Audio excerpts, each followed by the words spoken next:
Wait, I saw 4 pairs. No way. Whatever. So, yeah, like, was, I don't know, was there a game on today? It's gonna be okay. Whatever. One like what? They fought hard. They did good. Tom has got a lot of rings. He's got a beautiful wife. The city of Boston. Oh. They're gonna be fine. They've got a bunch of other championships. Whatever. Eagles. Go Eagles. I'm sorry. I'm sorry. Whatever. I had no dog in this fight, guys. Good game. Actually, it was a good game. You got that? Listen, as a Patriots fan, as a woman, grew up in Boston, outside of Boston. It's organic. My love for the team. It's organic and it's real. They lost. Like I can't. She's a bit lost for words. Yeah, there's something to say about it. The Eagles had some really sweet plays. The things that were questioned as to whether or not they were touchdowns were touchdowns. Yeah, a couple missed field goals. That was the point after. The point after is field goals that were missed. Yep. That was actually yes, because that field goal would have made a difference for me. I can't even be that mad. It is what it is. It is what it is. Thank you guys for joining us on this, what are we, Sunday? Is this today Sunday? Yeah. Normally we're on Monday. I came to Karyn's. They invited me over to the Super Bowl to watch, to the house to watch. We figured, let's just go live. She thought, she was kicking back some whiskeys or some drinks, some vodkas. She's a vodka. No, it was actually gin. I'm thinking about It was actually gin. Your gift or your yes, I did. I did send out a Bill Murray halfway through when I was like, whatever. No, I'm fine with the game. She thought we were going to be popping champagne on the podcast and said she's wiping tears. She looked like this. Whatever. It's more of a distressed look. Whatever. But all in all, it was a good game. Congratulations to Philadelphia. I'm just doing the normal thing. I'm congratulating them. Yes, and I congratulate you too. It was a good game. Like I said, I can't even get mad because if any of those calls had been rescinded, people would have just bitched about, Pat's gotten favorable calls. Like I even tweeted out a couple of those was it whether or not a Philly touchdown? They were touchdowns. I can't. All the right calls were made that I remember. It was a couple of missed field goals and kicks that were fumbled. A big play when they sacked Tom Brady and caused a fumble. No, as soon as that happened, I was like, well, that sucks. And Gronkowski had a huge game, for that comeback. And then he had 2 or 3 touchdowns receptions to make a good comeback, make it a competitive game. Yeah, it's just the sack was huge, but also it's just that. The missed missed free throws. The missed field goal was problematic. Yeah, I'm not gonna lie. All in all, it was a good game. I'll help Karyn out. I know she's a little bit sensitive on this subject right now. Let's get into some other things about the Super Bowl while we're on the Super Bowl subject. Drown my sorrows in chowder. Yeah, we're gonna drown her sorrows in Timberlake. Okay, we're gonna talk about crying me a river in another way here. At me. Bro. She could talk Justin Timberlake all day, apparently. I didn't know this about Karyn, but she danced the entire halftime show. She was loving her some Justin Timberlake. I gotta say, Justin's cool. He's a cool dude. He's a good performer. I applaud him. It was a great performance, a great effort, a great job that he did. A lot of people were kind of giving him some kind of hate on him because I don't think his new album is doing that great. But I think he did a lot of the classics, right? He did all the classics. The songs that are very basically popular. equates to the things on my workout playlist. He basically which I actually confessed tonight to Alan that I have a lot of Justin Timberlake on my playlist. Listen, here's the thing. I got a lot of Kardashian on my DVR. It's okay, Timberlake. I'm fine with it. I'm fine with it. But here's the thing. I used to run a radio station. I was an MTV VJ. I believe I have a pretty good ear to music. And Justin Timberlake, while I will say is somewhat of a guilty pleasure, is a very high-end pop product. product. A high-end pop product. You got your JT. He's a high-end product. What are we getting right? I'm just saying, if you're going to have throwaway pop music, Justin Timberlake is the highest echelon of that kind of music. Your pass? Is he like your No, I'm just saying, he's like the best. If you're going to have that kind of music, he's a top-shelf whiskey. If you hate pop music, but you had to suffer through somebody's pop music, JT's would be the best that you could suffer through. Do you see what I'm saying? Yeah, he's a 30-something-year-old Macallan's. He's like a fine. I'm just saying, I'm a fan. I saw him play at Staples Center years ago, and he's a great performer, Dude, great entertainer. He's a performer. He puts the work in. He's the quadruple threat. He does a little bit of everything very well, and he's got a great attitude about everything too. Good dancer, I asked you, why are you mad at him? Really, I would turn that around on you. If you're going to criticize me for liking Justin Timberlake, I'm actually going to turn that around and ask you, what's wrong with you that you don't like him? What's wrong with you guys? If you mad at Justin Timberlake, are you mad at Karyn for liking him? What's wrong with you? Ask yourself that, podcast listeners, because I think Justin did good. I'm applauding my man Justin. Unlike Timberlake. any other. What else happened in that show that we can touch on real quick? During the Patriots lost. What's up with old boy on every single commercial? Hop from Stranger Things is in every commercial. Every single, what was it? Tide? And then he was also in Doritos. Doritos, orange juice. With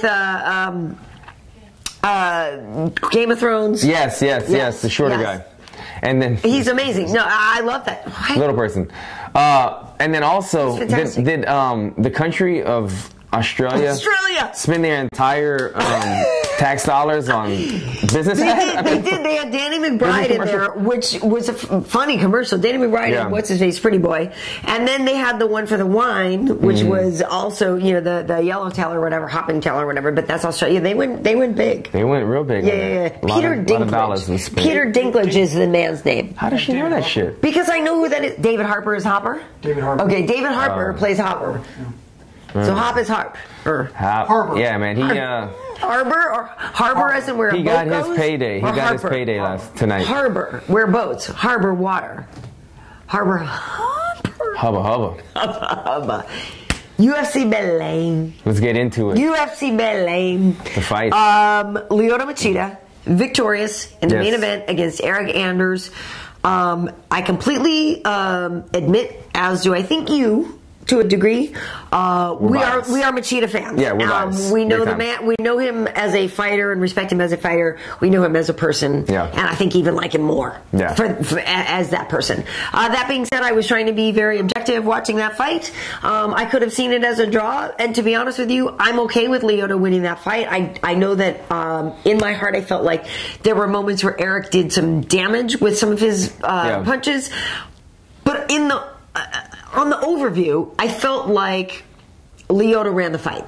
Yeah, I agree. When you look at damage inflicted, which is his highest scoring thing, but it was like one big knee that he really did to do the physical damage. I mean, he was gushing blood. And I remember I was telling you earlier, when you saw in the second or third round, whenever that knee landed and the blood gushing down, and you could see it took a lot out of Lyoto's pipes, out of his gas tank when that happened. He was, I could see in his eyes, he was thinking, man, am I going to get through this? Is this happening? Am I losing again? He pushed through it. He got to the end of the round. They were able to stop the blood a decent amount. For him to continue, and he made the comeback, and he kept kind of dictating the pace. I agree. Lyoto kind of was circling with his back towards the cage the entire time, but he was still the one throwing the feints, throwing the kicks, kind of leading the dance, even though he was backing up. He led the dance backing up, if that makes any sense to you guys, and I agree. I think so. He led the dance the most of the fight. He landed more shots. They might not have all been knockout shots, but there were kicks here and there. He did a great job of switching to orthodox a lot this fight, and scored a lot of points from orthodox. When that right kick, slipping out of the way in time every time Eryk was trying to counter him. But it was a good fight. It was kind of an odd fight, to be honest. It was an odd fight. The lack. Sometimes there were moments where there was a lack of energy or lack of these guys going at it, and then there would be some good sparks. But all in all, I agree. I was a bit biased, hoping Lyoto got the win because we do like him so much. But I thought it was the correct decision that he just did enough to edge it out in that last round. I agree. And here's the thing, too. Somebody had asked me before on Twitter, hey, is this too soon for Eryk Anders? And I said, no, not necessarily. He's a gamer. Dude, for sure.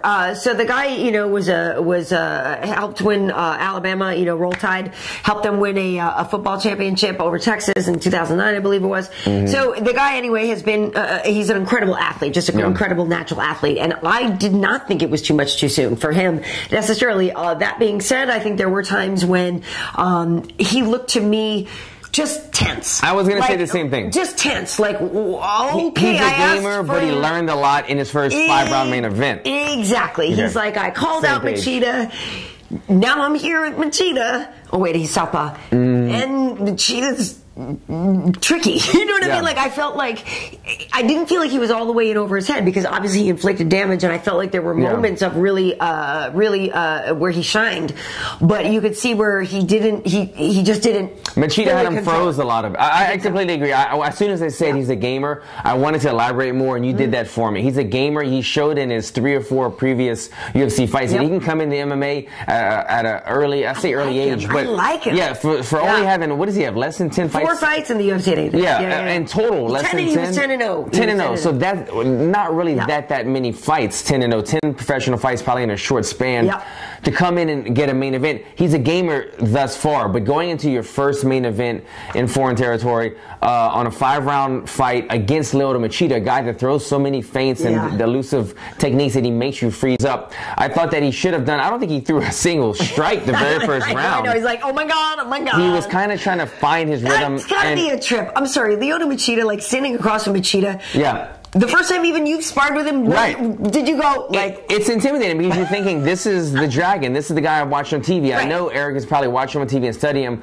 And you know, it's the stance, the feints, but also the strikes. Lyoto throws everything from the hip, not up here. He doesn't have his hands high. They come from from angles that you're not used to seeing. And it's an easier route to take because you can kind of play with your hands. All of a sudden you're striking rather than from a clinched position. So it threw him off, and I think that's what kind of got Lyoto through the fight and overall got him the win. But seriously, what was that like the first time you trained with him? It was, I think Kenny Johnson said it good one time. He's like, a lot of you guys come in here, you spar 1 round with Machida, and all of a sudden you think you're the dragon. But it ain't like that, man. You get kicked a lot. And Lyoto was doing that. I always talk about Lyoto. Every time I spar with him, my chest is all messed up because he front kicks me in the chest a bunch of times. You saw him throwing the front kicks, throwing the switching orthodox, throwing the body kicks. He's a trip, man. I think it was a good win. He definitely needed it. You can see. He needed it. You saw how happy. Relieved and happy. And when they announced his name, I mean, he was thrilled. Because, you know, we spoke to him. We went down to Kings before his comeback fight against Eryk Brunson. And I was so happy to see him. You know, after the layoff, after the suspension, he seemed to be in such a good place, and he's such a wonderful, just a sweetheart of a guy. And I've always felt like he's just such a true martial artist, and he's just always such a he's just a great guy. And so the fact that the Derek Brunson fight was so quick really bummed me out, right? It's like it would have been one thing to lose, but at least if you got more time in there where you felt like you could at least express yourself a little bit or make them right. So the fact that that went so quickly, and you could see the disappointment and everything, and then people question, oh my God, is his chin totally done? Does he have anything left? So even if he didn't win this fight on Saturday night, just the fact that he got to go 5 rounds, I was like happy for him. Do you know what I mean? And at the end of the day there, you wouldn't really be able to say, well, I didn't get to show myself. I didn't get to, you know, shake off the ring rust, whatever. Like, he laid it out there. They laid it out there. So I think it was the right call. Eryk Anders, I think, has a great future. I think Eryk Anders has only upside from here.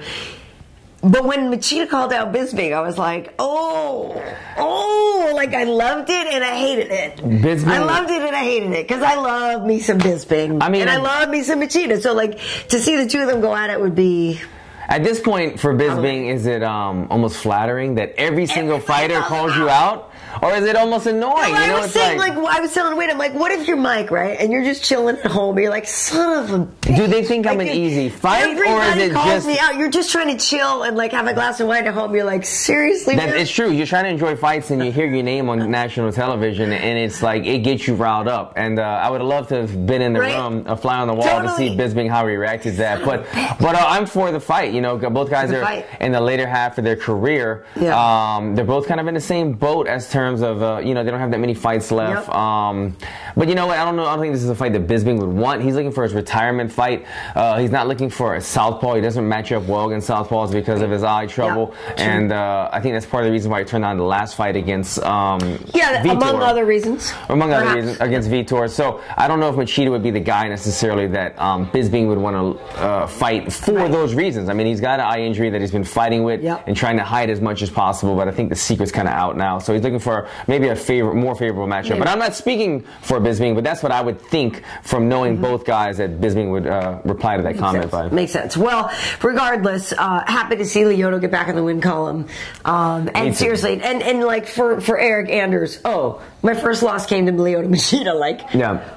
There's no shame in that. A competitive fight, and he's not injured.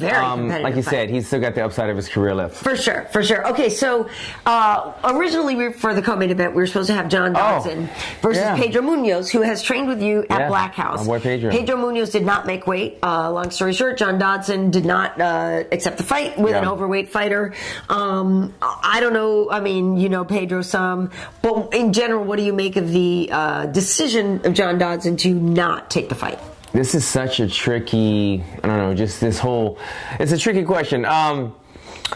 I get where John Dodson's coming from. I don't really know as far as, I haven't researched John Dodson lately as far as what's his wins, what's his losses, where is he at in terms of his contract negotiations, how many fights left on that, all those things. So all those things have to come into play. You have a manager that's helping you make these decisions, and I'm sure his manager was a voice in this, and he's probably saying, look, you already moved up from flyweight, now you're moving up to bantamweight, which you were fighting at. Now you're fighting a bigger guy at bantamweight who's already coming in 5 or 6 pounds heavier. So now you're going to be the much smaller guy in his hometown, and maybe this was the last fight on John Dodson's career, on his contract. So there was a couple things that we have to take into account there. With that said, the UFC loves to fight anybody, anywhere, a company man. They love the Cowboy Cerrones, the guys that will just say, you know what, screw it, I'm down to fight, I'm a fighter. And if you've gone through an 8-10 week camp, I'm thinking about me, myself. If I've gone through an 8-10 week camp and I've flown all the way to Brazil and I did all my media obligations and I made weight and I did the whole fight week, and all I have to do now is step on the scale and fight the guy tomorrow to make my money, and to, even if it wasn't a money thing, it's like you want to accomplish your goal. You want to get the fight. Everything led up to that. Everything led up to it. I don't think I would have turned down that fight. I'm not throwing this at John Dodson. It's not his fault. But I think, me personally, I would have taken the fight. He did not get paid because he did not take the fight. I don't agree with that. I think he should have at least gotten to show money because he did everything he was supposed to do. He signed a contract saying, this is what I will do. He fulfilled his obligations. He therefore should get paid. But by denying the fight, he did not. On the other end, tell me, you can cut me off in any second. I just got so much to say about this. No, you're the fighter. I want to hear it. Pedro is my boy. Pedro trained with me at Black House. Pedro is a badass. I've always known that there was great things for him. There was a lot of issues that I saw that not a lot of people know about. That his hotel didn't have a bathtub because he always cuts weight in the bathtub. Yeah, his coach said the sauna. He's not a kind of person that responds to doesn't sauna. do the sauna. So we have a routine that we do. I have a routine. People have a routine of how they cut weight. He does it in the bathtub. They didn't have a bathtub, so they gave him a neighboring hotel that had a bathtub, but that neighboring hotel didn't even have hot water. So this is a major issue. But I got to say this. At the end of the day, it is our job as a fighter to find a way to make weight. And I know a lot of times, every time I'm at fight week, they will give us a van to take us to like a 24-hour fitness type place and use their sauna or the facilities. So or whatever, there was definitely other options that he could have taken. It probably got to a point at the last minute where he just said, like, okay, like I have 2 more days and I'm already 2 pounds over, and it was just getting more and more of a bad situation.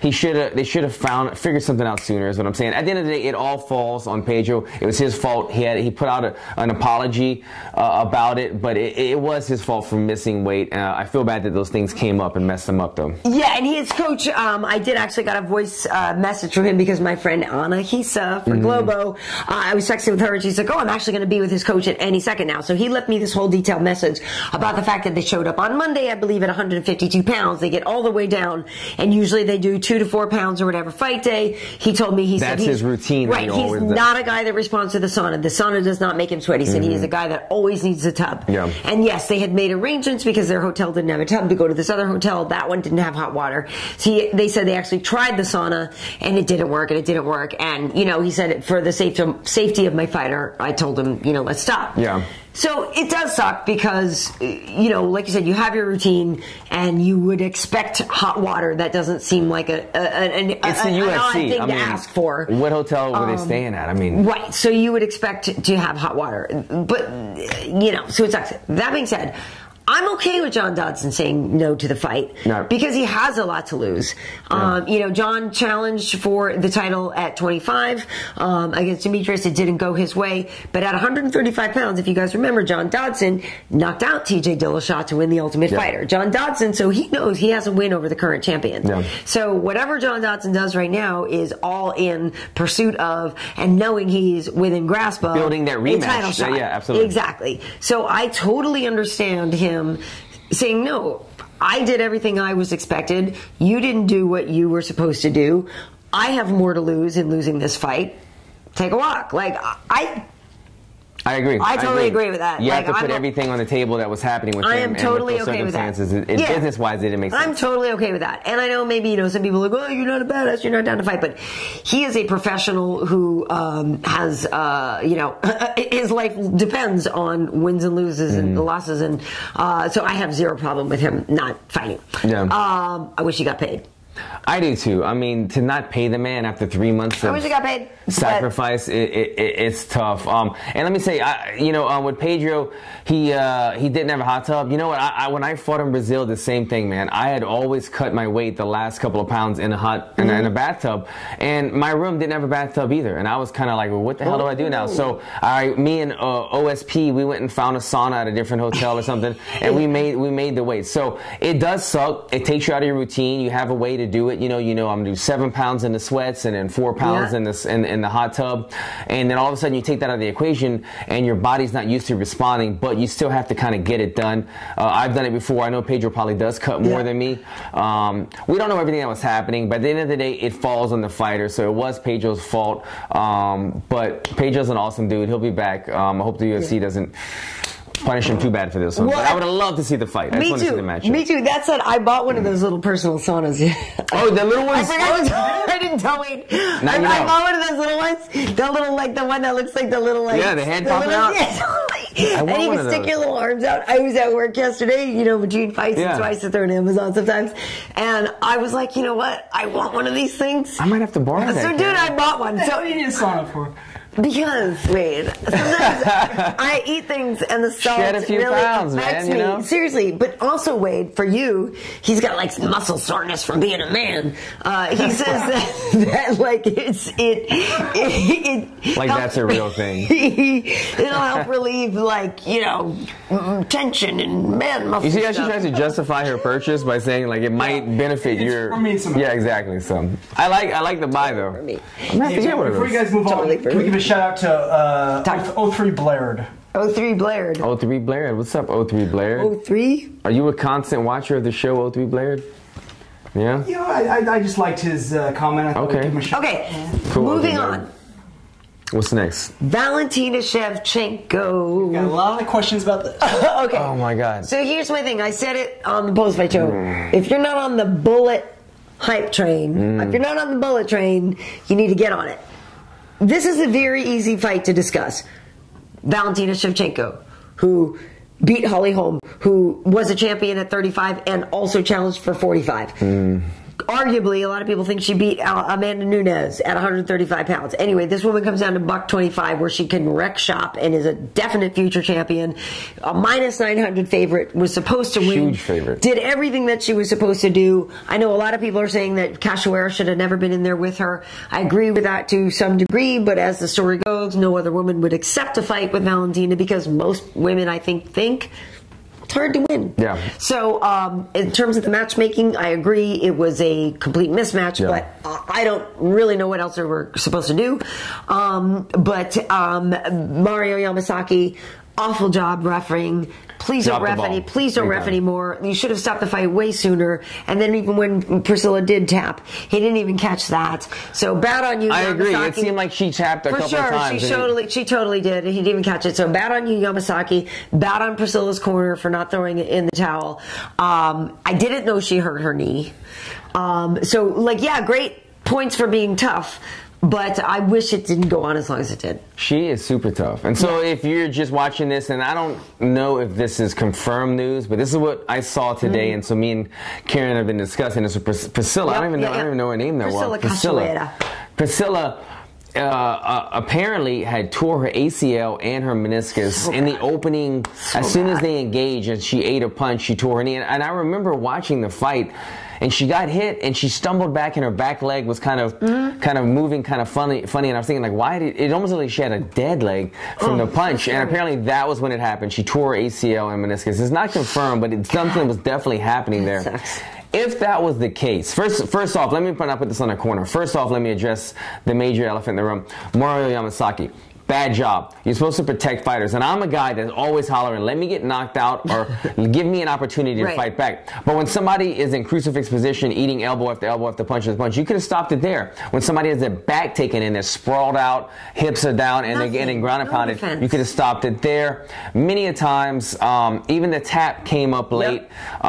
Everything about it was bad refereeing by him on his part. But with that said, I have people reaching out to me on Twitter asking if I was a corner, would I have thrown in the towel? And to clear something up, people say you can't even throw in the towel anymore. Yeah, there is some... You don't literally throw in the towel, but you can tell the commission, hey, I want to stop the fight. So they could have stopped the fight by telling the commission, I want to stop it. I don't know what was taking place in the corner. Somebody told me that they heard the cornerman translating, you might have to watch it because Karyn speaks very good Portuguese, translating in Portuguese that she said, I blew my knee out. And the cornerman said, don't worry about it, or like something a little bit more vulgar than that maybe. Look, I've broken my hand and they say, you know, don't worry about it, you have another hand. But a hand is different. You could still use your elbows and fight, breaking a bone, but tearing your ACL and meniscus. You have nothing to base yourself. Like, you can't plant yourself. No base, and it's just absorbing your energy and your strength. That's a much worse injury. I know they couldn't diagnose it right there in the corner, but if somebody tells me my knee is done and I see them getting beat down, then I probably would have stepped in and as a cornerman stopped the fight. It's tough because as a cornerman you're trying to motivate and lift your fighter while they're fighting. You always tell them, you're not tired. You know, you can keep going. This. They're tired. Exactly. Right? Yeah. But when enough is enough and you know that there's an injury, that's when you should have stopped it. So yes, if they knew about the injury, I agree, they should have stopped it. If they weren't aware that there was a real injury, if there is a real injury, then I still might have, you know, at least got on Yamasaki's case for not stopping it a little bit sooner, because she has a bright future, but not with those kind of fights that she has a bright future. And that's just the thing, is that if you did see any of her other fights previous to this, like, she's a tough chick, right? So yeah, there would be an assumption of a certain degree of damage that she could take and still come back from that. But that's the equivalent of like 5 or 10 wars that she just went in. And when you look at the punch count after, it's insanity. It's like 230 to 3, dude. It's like, come on. And then, to be honest with you, it started to get to me like, did it get weird for Valentina, right? Like, let's say you're there and you're like, seriously, you're not stopping this? 230 to 3. Right, like 230 punches absorbed to 3. Think about that for a second. How lopsided, how outrageous that is. And so, you know, if it were me, I would have kept searching for a way to choke this woman out instead of kept punching her or whatever. But it had to be weird to be Valentina, to keep just wailing on this girl. And you're like, honestly, seriously, people, I'm still supposed to do this? Like, I don't know. It wasn't Valentina's fault in any way. No, she did her job. She did what she's supposed to do. To set up what I'm about to say, this isn't her job, but one thing she could have done was, you know, you see this a lot where they get somebody in trouble and you start looking at the ref, and while you're punching, you're like, come on, come on. And it puts the ref in an awkward position, because now he's like, oh, now attention's on me. What do I do? And I feel like if you have your Mario Yamasaki as your ref, you almost need to do that, because he just won't step in sometimes. He just isn't aware that the person is in and out of consciousness, or they're not getting out of this hole. And Valentina, not her fault again. But she was focused on the fighter and just kept pounding her and beating her up. And Mario just let it happen. It was. I watched it. I was late watching the replay. I watched it, and I wanted to go and just go crazy on Twitter, but then I held back, and then I got on Twitter, and I saw you, Dana White, the rest of the world agreeing with me, and then I ended up going ahead and tweeting something. But it was all around a bad job by him, and Dana White let him know it as well. For sure. The funny thing is, there's a parody Yamasaki account. Oh, yeah? That started to tweet some stuff to me, and then some people thought it was a real one. Were they going off on him? They go off. Oh, my God. So it's very funny. You got to be careful with those guys. It's pretty funny, but agree. What? Here's a question. Someone said you can tap to strikes, right? Of course you can. So Absolutely. she actually had the option. Of course she did. She's too tough for her own good. Obviously, like you said, Karyn, that's in some of her other fights, which I didn't see, but she's comfortable, she's tough, and you can see right away, she kind of was like in the pocket with her chin, like ready to take damage. But again, 230 strikes she absorbed in that fight, and a lot of them were her head bouncing off of the canvas. So it's almost double the impact because there's nowhere for your head to go. The brain is bouncing off of it. 95 significant. But yeah, she could have tapped the strikes. She could have tapped. And especially, can you imagine there's 230 strikes to your head while you were in a crucifix position, no way out, and you had a torn ACL and meniscus. I had to get carried off of a football field when I tore my ACL. She's still fighting in a fight the entire time until the referee had to step in. So this woman is too tough for her own good. And when you have somebody too tough for your own good, it's the referee's job to save you from that. 80% of those head strikes were, 80% of the strikes on the were ground. Strikes. Great, yeah. To the head, yeah. Great, chief. Okay, so moving on. Thiago Santos is on a 4 knockout win streak. Oh, yeah. So he deserves a top 5 guy. I believe that. You know, he was saying that. So we were talking about maybe him versus Kelvin Gastelum. Kelvin would be at a reach disadvantage. Big time. But he's fast and everything. That could be interesting because Maheta, he's been doing well, but we're thinking maybe Weidman versus Jacare. If we're looking at the top of the thing, I think that Kelvin Gastelum could be a good one for him. And I feel like Maheta deserves it because he's been doing quite well now. Anthony Smith, though, my God, what a chin on that dude. He's tough. They got fight of the night for that, and he's a really, really tough guy. But I'm curious what you think about the Michel Prazeres thing, because he missed weight too, right? And Desmond Green said, "I'll take the fight." So here's the thing. What was the amount that he missed? So they're supposed to be 155. Prazeres comes in like the first day. The first day he came in like 5 pounds overweight or whatever. Then they're like, well, you can't lose that. So they had to weigh in on fight day, and he wasn't supposed to weigh over, I believe, 173 pounds. Was supposed to put back on a certain amount. And he weighed 180 or something like this. Damn. And Desmond Green still says, and if you look, and we'd put it on our Facebook page, Desmond Green still says, I'm taking the fight. I didn't, like you were saying before with the Dodson thing. He went through all this. I didn't come all the way through all this stuff. You gotta get paid. To not come here and not fight. And I even tweeted out, hey, thanks for accepting this, because I wanted to see the fight, and I was not trying to diss Don Dodson by saying thank you for taking the two totally separate things. But while I'm watching the fight, I'm like, dude, you shouldn't have taken this fight. And we could have been saying that about John Dodson if Pedro would have knocked him out. So it always is kind of like perception until you see what actually happens, and then people change their opinions sometimes. Green obviously wanted to get paid and get have an opportunity, but what's the Brazilian guy's name? Michel Prazeres. Prazeres. Yes. Michel. Yes. Michel. I met him before at Black House. I spar with him. Let me tell you something. I recognized him from the UFC, but I couldn't quite remember, obviously, his name or what weight class he was in. So we sparred a couple rounds. He's a truck, right? He's huge. And I go, we got done. And I was like, you a middleweight? And he got his translator, and they go, no, lightweight. And I was like, what? Because he was like 215, he's huge. 220 at the time. The guy was enormous. I could not believe that he cuts all the way to lightweight. My God. You could see it in the fight, just the way that he's built. He's a big guy, carries a lot of water. And obviously, not only does he have a tremendous cut, but he puts on a tremendous amount of water. As you said, he even went over the amount that you're not supposed to put a certain amount back on, which is usually 10 or 15% of your body weight. He put on more than that after. So he's a huge guy. I don't know how well he did at making weight prior to this incident. Not well. But he might have to move up to welterweight in the near future. He's missed a lot. And so I give him the, he won the fight. Yeah. And he's on, like a win streak, a significant win streak. He won the fight and everything, but it's sort of like, but you guys were in 2 different weight classes. Like, It sucks because it sucks for Desmond Green to have that loss. Even though we know if you watch the fight, you know why it happened. But if you're just scrolling through his record, it just looks like a loss. As for Desmond Green, though, you got to think about this. The UFC did not pay, what's his name? Dodson for making it. I don't know if they're on bad terms, but you get my point. Green stepped up and took it. I'm sure the UFC probably was pretty happy about that. If they would have had 2 fights pulled because the fighters refused to fight their opponents, the UFC would have been pretty pissed at that. I'm sure that even though Green lost, they're going to be giving him another fight in the near future if he wants one. Yeah, and he even said on his posts on social media, like, you know, I'm that dude. I'm like, anytime is go time. Don't make that public, though. Like, I'm that dude that you can give me any crappy matchup. Yeah, but he was putting it out there like, yeah, you know, I show up to fight. It's a good thing. It's a good thing. You don't always want to be known, though, as that dude that will take any fight anywhere. Yeah, because it doesn't always work. Bad matchup. You know a guy that reminds me about that, who's a hell of a fighter, our friend on UFC now, Smiling Sam Alvey. Yeah. This guy fights 7 times a year. No. But yeah, he will go to Russia on like 5 days notice and fight the toughest unknown guy you've ever heard of. And sometimes he wins, sometimes he loses, but the guy's got a ton of fights. He takes care of a big family.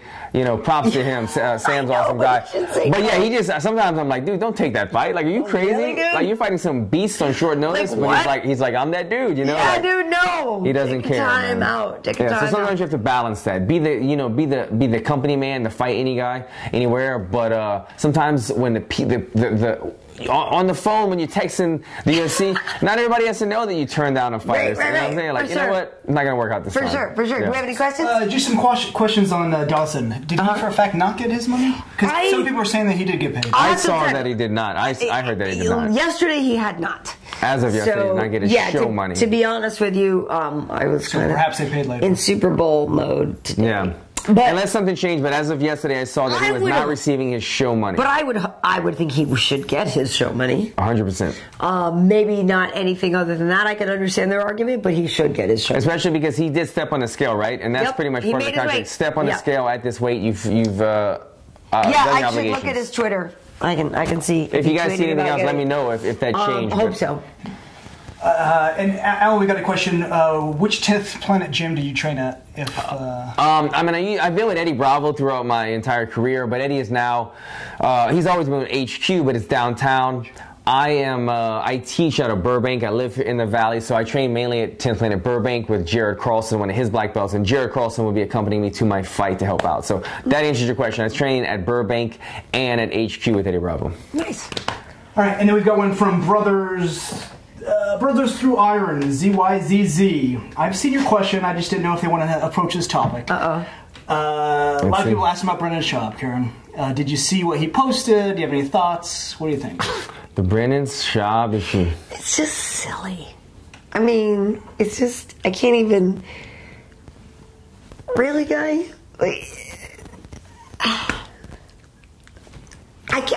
You have to elaborate a little bit. They might not know. I can't even like. It's so silly. If you want to explain what happened, or okay, yeah, so just give a quick explanation. Supposedly he was complaining that because I was working the panel with Tyron and Eve, that he's complaining that with everybody having a black panel up there, the Fox was just doing it to kind of check off some boxes and reach some racial quotas, and that really are those the best people for the job? I mean, it's a silly thing to ask. I will say yes, you have a champion in Tyron Woodley who clearly knows how to win at the game. You have Eve Edwards, who has something like 65 fights. A true veteran. Who, you know, maybe every single sentence isn't flawless, but the dude knows what the F he's talking about. And as far as my own self, the amount of experience I have anchoring shows, I'll say it for her. She's the best in the business at what she does. Coupled with my fight and coverage, like I actually do think I'm quite qualified. So. And for her resume, if you could say, well, she's never fought before. Well, neither has every other news journalist. Yeah, exactly. John all the dudes Morgan, anybody that don't have lady parts didn't fight either. Right. So yeah, everybody was very qualified. If you want to.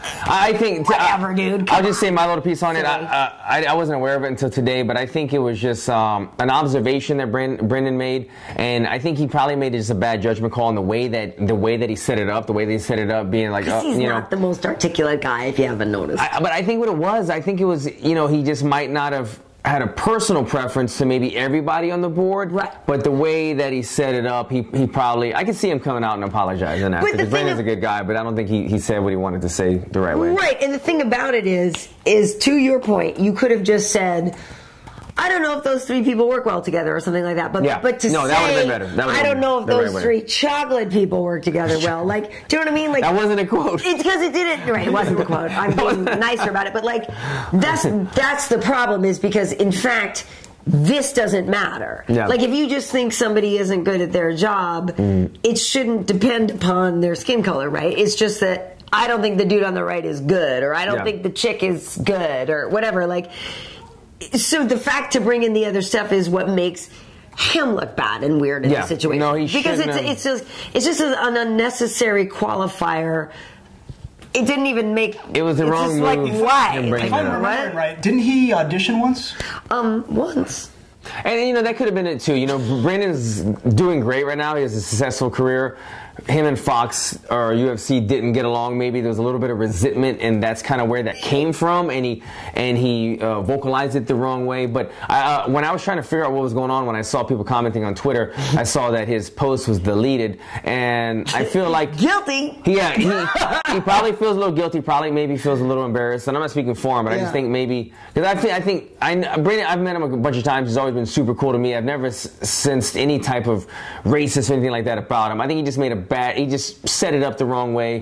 I can see him coming out with an apology, but I get where that would make you feel very uncomfortable, and you and everybody else. Yeah, the weird thing is like we always got along and stuff like that. So I always thought we were cool or whatever. So then when something like that kind of comes out of the blue, you're like, really, dude? So really, that's really my reaction is, really, dude? Yeah. It's because to me it's actually so stupid, and I completely know that my guys that I work with are qualified. So that's just like whatever.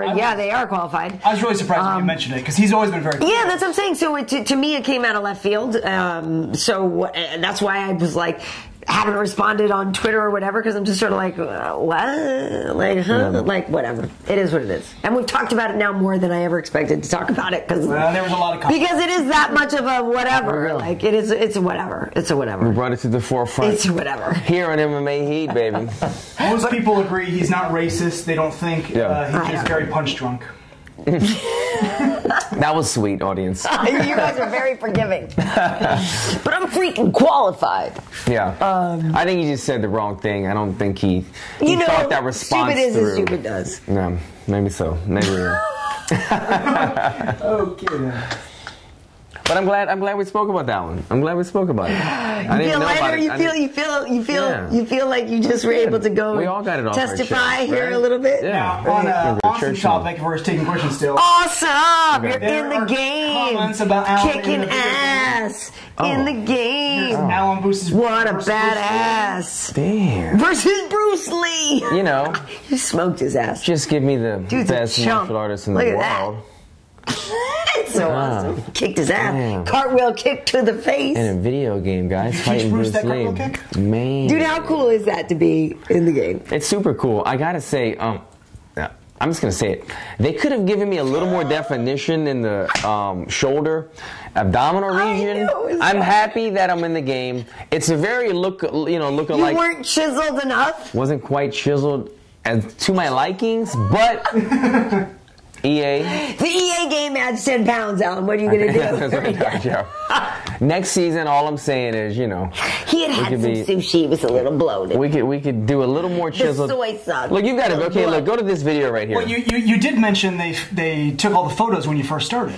So maybe it was a fight week. Maybe you were soft. I know my strength and conditioning coach. You really let yourself go sometimes, Jouban. In the beginning, yeah. Taylor Ramsdale, my strength and conditioning coach, would say, until now that I'm with him, I'm a little bit more chiseled because those pictures were taken in the beginning of my career. Hey, speaking of chiseled, but real fast. I got Alan with Julio here. Okay. Oh yeah, this is a little bit of like suns out, guns out. Yeah. Alan's chiseled. See, this is a little more chiseled right here, a little gleam. But no, fight camp's going good. This is a little outdoor work. It's good to mix up the training, guys. Now and then we normally go in there in the gym and grind it out. It was a nice day out. We went out there and did it in the parking lot. It made a world of difference. Sometimes I get in the gym and I have to find things to motivate me. I'm looking around trying to envision the crowd like I'm in the arena just to get motivated. So going outside, having the sunlight and everything, it was like a fresh session. So all you fighters out there, mix it up now and then. You'll like the results. That is so cool. And speaking of fresh and speaking of results, I have to thank your wife, Alan, who gave me these beautiful eyelashes, folks. I don't know. Does. I mean, all the guys are like, wait, what? That's my girl. But your lovely wife, Nicole, hooked me up today with some beautiful lash extensions. They look good. You look like thank you. A fresh-born baby deer right there. Like you barely walk. You barely walk. I don't know if it's from the vodka or from the eyelashes. But you look like a baby. One of these things make me look good. But yeah, no, and it was funny because I really didn't know what to expect. Yeah. And it was like, it felt like just a great spa treatment, and then you wake up and you feel like you have the eyelashes of like a 10-year-old kid. Like I got the same ones as my kid, so she's good. Then the name of the salon, if people want to go find Nicole, they can find her. She is at where's my wife at? She's at Makeup Mandy here in Hollywood. If you want to go check out Makeup Mandy, I think it's on Melrose in Beverly Hills. And my wife Nicole, you can find her on Instagram. She's a black belt at the eyelashes. She is. What's the other one they do? The micro. Oh, the microblading. I've never done that. She does. I had it done. Mine are pretty good. Are they good? Because I would say soon. Oh no! I just realized I always told people that everything you see, what you see is what you get. Natural? Like everything is real, but no, it's not. Now you got fake lashes, Karyn. So you're trying to tell me every Wednesday on UFC Tonight, there's no... That's the best... That's the least bad fake thing to have, isn't it? Yeah. Does that make sense? I agree. There's no but anyway, no injections, none of that stuff. So if there's any more questions, if not, we'll wrap it up. Comments, people come in wondering if you've been drinking. Damn! No. Nope. Nope. Nope. I'm actually... Here's the thing. I'm saying this. You can't even say... I want to say I'm thirsty.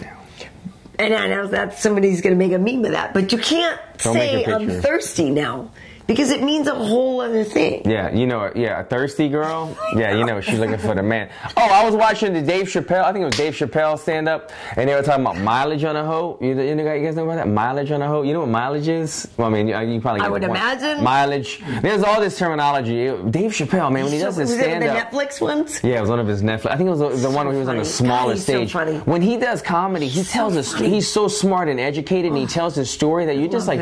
He was telling a story about this pimp from the 40s. I was mesmerized. I was like, keep telling this story. We're talking about mileage on a hoe, but everything has like a... That's pimp. You brought up pimps twice in 2 weeks. Last week you were talking about babysitting the kids and telling them about the hoe. Oh, yeah. I meant the boar. I'm talking about a black boar. The black boar. A pig. Now you're talking about pimps. Yeah, my son went and told them. He said, Alan told me a story about a black whore. I was like, no, a boar, a pig. I should have just said pig. The little piggy.